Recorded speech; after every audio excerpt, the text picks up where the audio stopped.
ನಮಸ್ಕಾರ ನ್ಯೂಸ್ 18 ಡಿಜಿಟಲ್ಗೆ ಸ್ವಾಗತ. ನಾನು ಧನಶ್ರೀ ಪೂಜಾರಿ. ಉತ್ತರ ಪ್ರದೇಶದ ಬಹರೈಚ್ ಅನ್ನುವಂತಹ ಜಿಲ್ಲೆ ಏನಿದೆ, ಈಗ ಸುದ್ದಿಯಲ್ಲಿರುವಂತಹ ಜಿಲ್ಲೆ ಅದು ಇಡೀ ದೇಶದಾದ್ಯಂತ. ಅದರಲ್ಲೂ ಪ್ರಮುಖವಾಗಿ ಈ ಬಹರೈಚ್ ಅನ್ನುವಂತಹ ಜಿಲ್ಲೆಯಲ್ಲಿ ಘನಘೋರ ದುರಂತ ಸಂಭವಿಸಿದೆ. ಇಡೀ ದೇಶದ ಚಿತ್ತ ಉತ್ತರ ಪ್ರದೇಶದತ್ತ ಅನ್ನುವ ರೀತಿ ಆಗಿದೆ. ಯಾಕಂದ್ರೆ ಅಷ್ಟು ಮಟ್ಟಿಗೆ ಅಲ್ಲೊಂದು ಘನಘೋರ ದುರಂತ ಸಂಭವಿಸಿರುವಂಥದ್ದು. ಹಾಗಾದ್ರೆ ನೀವು ಅನ್ಕೋಬಹುದು, ಏನಾಯ್ತಲ್ಲಿ? ಗಲಾಟೆ ಆಯ್ತಾ, ಗಲಭೆಗಳಾಯ್ತಾ, ಅಥವಾ ಸಮುದಾಯದ ನಡುವೆ ಏನಾದರೂ ಘರ್ಷಣೆ ಆಯ್ತಾ, ಉಗ್ರರೇನಾದರೂ ಅಟ್ಯಾಕ್ ಮಾಡಿದ್ರ? ಆ ರೀತಿಯಂಥ ಅನುಮಾನ ಕಾಡುತ್ತೆ. ಬದಲಾಗಿ ಅಲ್ಲಿ ಸಾವುಗಳಾಗಿದೆ, ಚಿಕ್ಕ ಚಿಕ್ಕ ಮಕ್ಕಳ ಸಾವುಗಳಾಗಿದೆ. 8 ಮಕ್ಕಳು ದಾರುಣವಾಗಿ ಸಾವನ್ನಪ್ಪಿದ್ದಾರೆ. ಕಾರಣ ಕೇಳಿದ್ರೆ ನಿಜವಾಗ್ಲೂ ನೀವು ಬೆಚ್ಚಿ ಬೀಳ್ತೀರಾ. ಯಾಕಂದ್ರೆ ಈ ಒಂದು ಜಾಗದಲ್ಲಿ ಬಹರೈಚ್ ಅನ್ನುವಂತಹ ಜಿಲ್ಲೆಯಲ್ಲಿ, ಉತ್ತರ ಪ್ರದೇಶದ ಬಹರೈಚ್ ಜಿಲ್ಲೆಯಲ್ಲಿ ತೋಳಗಳ ಕಾಟಗಳು ಜಾಸ್ತಿ ಆಗ್ತಾ ಇದೆ. ತೋಳಗಳ ಕಾಟ ದಿನೇ ದಿನೇ ಜಾಸ್ತಿ ಆಗ್ತಾ ಇದೆ. ತೋಳಗಳು ಪ್ರಮುಖವಾಗಿ ಚಿಕ್ಕ ಚಿಕ್ಕ ಪುಟ್ಟ ಮಕ್ಕಳನ್ನ ಭೇಟಿಯಾಡ್ತಿದ್ದಾವೆ. ಕಾರಣ ಕೇಳಿದ್ರೆ ಆ ಭಾಗದಲ್ಲಿ ಈಗ ಪರಿಸರ ನಾಶ ಆಗ್ತಾ ಬರ್ತಾ ಇದೆ. ಈ ತೋಳಗಳು ಏನ್ ಮಾಡ್ತವೆ, ಸಾಮಾನ್ಯವಾಗಿ ಜಿಂಕೆ, ಸಾರಂಗ ಅಥವಾ ಮೊಲಗಳು, ಇಂತಹ ಸಣ್ಣ ಪುಟ್ಟ ಜೀವಿಗಳನ್ನ, ಪ್ರಾಣಿಗಳನ್ನ ಬೇಟೆಯಾಡ್ತವೆ. ಆದ್ರೆ ಹುಲ್ಲುಗಾವಲು ಕ್ಷೀಣಿಸ್ತಾ ಇದೆ, ನಶಿಸಿ ಹೋಗ್ತಾ ಇದೆ. ಅದನ್ನ ಅವಲಂಬಿತರಾಗಿರುವಂತಹ ಸಸ್ಯಾಹಾರಿ ಪ್ರಾಣಿಗಳು ಏನ್ ಮಾಡ್ತಾ ಇದ್ದಾರೆ, ಬೇರೆ ಬೇರೆ ಭಾಗಗಳಿಗೆ ಹೋಗ್ತಾ ಇದ್ದಾವೆ. ಈ ಉತ್ತರ ಪ್ರದೇಶ ಭಾಗದಲ್ಲಿ ಏನಿದೆ, ಈ ಬಹರೈಚ್ ಇರ್ಬೋದು, ಬಿಹಾರ್ ಇರ್ಬೋದು, ಈ ಒಂದು ಭಾಗಗಳಲ್ಲಿ ತೋಳಗಳ ಸಂಖ್ಯೆ ಅತಿ ಹೆಚ್ಚಾಗಿತ್ತು.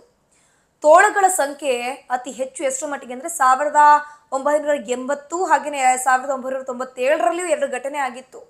ಚಿಕ್ಕ ಚಿಕ್ಕ 2 ಮಕ್ಕಳನ್ನ ಇದೇ ತೋಳಗಳು ಕಾಡಿನಿಂದ ನಾಡಿಗೆ ಬಂದು ಕೊಲೆ ಮಾಡಿದ್ವು. ಅಂದ್ರೆ ಆಹಾರವಾಗಿ ಸ್ವೀಕರಿಸಿತ್ತು, ಬೇಟೆಯಾಡಿತ್ತು. ಈಗ ಮತ್ತೆ ಆ ಘಟನೆ ಮರುಕಳಿಸಿದೆ. ಕಾರಣ ಪರಿಸರ ನಾಶವಾಗ್ತಿದೆ. ತೋಳಗಳಿಗೆ ಬೇಕಾಗುವಂತಹ ಆಹಾರಗಳು, ಪ್ರಾಣಿಗಳು ಸಿಗ್ತಾ ಇಲ್ಲ. ಬದಲಾಗಿ ತಮ್ಮ ಆಹಾರವನ್ನ ಅರಸಿ ನಾಡಿಗೆ ಬಂದು ದೊಡ್ಡ ದೊಡ್ಡವರನ್ನ, ವ್ಯಕ್ತಿಗಳನ್ನ ಅದಕ್ಕೆ ಬೇಟೆಯಾಡೋದಕ್ಕೆ ಸಾಧ್ಯ ಇಲ್ಲ. ಬದಲಾಗಿ ಈ ಚಿಕ್ಕ ಮಕ್ಕಳನ್ನೇ ಟಾರ್ಗೆಟ್ ಮಾಡ್ತವೆ ಈ ತೋಳಗಳು. ಸೊ ಹಾಗಾಗಿ ಈ ಒಂದು ಬಹರೈಚ್ ಅನ್ನುವಂತಹ ಜಿಲ್ಲೆಯಲ್ಲಿ ತೋಳಗಳ ಕಾಟ ಜಾಸ್ತಿ ಆಗ್ತಾ ಇದೆ. ಒಟ್ಟು 8 ಮಕ್ಕಳ ಕೊಲೆ ಆಗಿದೆ ಕೆಲ ವಾರಗಳ ಹಿಂದೆ. ಒಟ್ಟು 8 ಮಕ್ಕಳು. ಈ ಹಿಂದೆ ಕೂಡ ಉತ್ತರ ಪ್ರದೇಶದ ಬಿಹಾರದಲ್ಲೂ ಕೂಡ ಮಕ್ಕಳ ಮೇಲೆ ಇದೇ ತೋಳಗಳು ದಾಳಿಯನ್ನ ಮಾಡಿತ್ತು.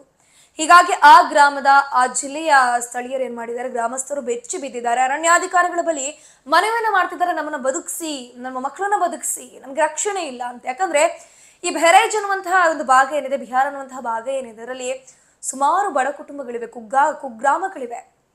ಅಲ್ಲಂತೆ ಈಗಲೂ ಕೂಡ ಮನೆಗಳಿಗೆ ಬಾಗಿಲಿಲ್ಲಂತೆ. ಬಾಗಿಲು ಇಲ್ಲದೆ ಒಂದೊಂದು ಗುಡಿಸಲುಗಳಲ್ಲಿ ವಾಸಿಸ್ತಾ ಇದ್ದಾರಂತೆ ಕೆಲವೊಂದು ಕುಟುಂಬಗಳು. ಸೊ ಹೀಗಾಗಿ ಇಂತಹ ಕುಟುಂಬಗಳಲ್ಲೇ ಹೆಚ್ಚಾಗಿ ಸಾವು ಸಂಭವಿಸ್ತಾ ಇದೆ. ಹೇಳೋಕೆ ಬಾಗ್ಲಿಲ್ಲ, ಮಕ್ಕಳು ಮರಿ ಇನ್ನೊಂದು ಮತ್ತೊಂದು ಅಂಗಳದಲ್ಲಿ ಆಟ ಆಡ್ತಾ ಇರ್ತವೆ. ತೋಳಗಳು ಬರೋದು ಕೂಡ ಗೊತ್ತಾಗಲ್ಲ, ಹೊಂಚು ಹಾಕೊಂಡು ಬಂದು ಬೇಟೆಯಾಡಿದ್ದೇವೆ. 7ರಿಂದ 8 ಮಕ್ಕಳ ಸಾವಾಗಿದೆ.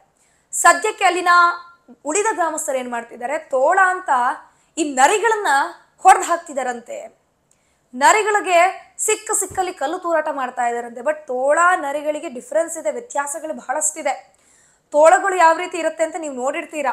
ಸೊ ಹೀಗಾಗಿ ಅಲ್ಲಿ ಕಾಡಿನಿಂದ ನಾಡಿಗೆ ಬಂದು ತೋಳಗಳು ಬೇಟೆಯಾಡ್ತಾ ಇರ್ತವಂತೆ. ಇನ್ನೊಂದು ವಿಚಾರ ನಾವಿಲ್ಲಿ ಗಮನಿಸಬಹುದು, ತೋಳಗಳದ್ದು ಪ್ಲಸ್ ಪಾಯಿಂಟ್ ಮೈನಸ್ ಪಾಯಿಂಟ್ ಅನ್ನು ನಾನು ನಿಮ್ಗೆ ಎಕ್ಸ್ಪ್ಲೇನ್ ಮಾಡ್ತಾ ಹೋಗ್ತೀನಿ. ಯಾವಾಗ ತೋಳಗಳು ಒಂದು ಬೇಟೆ ಆಡೋದಕ್ಕೆ ಶುರು ಮಾಡ್ತವೆ ನೋಡಿ, ಈಗ ಪ್ರಾಣಿಗಳನ್ನ ಬೇಟೆ ಆಡೋಕೆ ಶುರು ಮಾಡ್ತವೆ, ಆ ಬೇಟೆಯಲ್ಲಿ ತೋಳ ಯಶಸ್ಸು ಕಾಣ್ತು ಅಂತಂದ್ರೆ ಆ ತೋಳ ಮತ್ತೆ ಮತ್ತೆ ಬೇಟೆ ಆಡೋದನ್ನ ಹೆಚ್ಚಿಸುತ್ತಂತೆ. ಆಹಾರ ಬೇಕಾಗೂ ಇಲ್ಲ, ಹೆಚ್ಚಿಸುತ್ತಂತೆ. ಈಗ ಯಾವಾಗ ಈ ಮನುಷ್ಯರ ಮೇಲೆ ದಾಳಿಯನ್ನು ಶುರು ಮಾಡ್ತಾ ನೋಡಿ ತೋಳ, ಸೊ ಅದಕ್ಕೆ ರುಚಿ ಸಿಕ್ಕಂಗಾಗಿದೆ.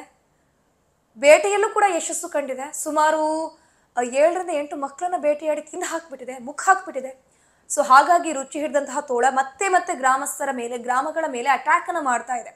ಸುಮಾರು 7ರಿಂದ 8 ತೋಳಗಳು ಆ ಭಾಗದಲ್ಲಿ ಇದೆ ಅನ್ನುವಂಥದ್ದನ್ನ ಅರಣ್ಯಾಧಿಕಾರಿಗಳು ನೋಟಿಫೈ ಮಾಡ್ಕೊಂಡಿದ್ದಾರೆ. ಸದ್ಯಕ್ಕೆ ಒಟ್ಟು 4 ತೋಳಗಳಿಗೆ ಸಿಮಿಲಾರಿಟಿ ಇರುವಂತಹ ಒಂದು ಪ್ರಾಣಿಗಳನ್ನ ಸೆರೆ ಹಿಡಿದಿದ್ದಾರಂತೆ ಅರಣ್ಯಾಧಿಕಾರಿಗಳು.